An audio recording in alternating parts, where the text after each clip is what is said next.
beriladigan imkoniyatlar, qulayliklar haqida biroz aytib o'tmoqchiman. Misol Xalq banki tizimida bilasizlar, hozir ko'p yoshlarimiz, fuqarolar, umuman tadbirkorlarimiz ilovalardan foydalanadi. Xalq banki ilovasi.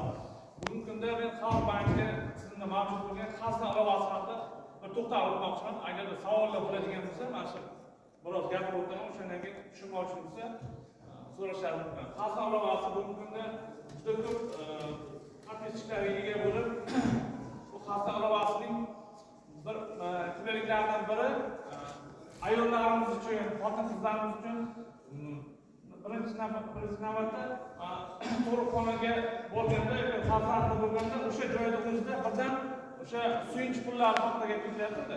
Suyunch pullar tasarruf etishga ega, ya'ni o'sha o'tirgan joyda o'sha joyda muassasa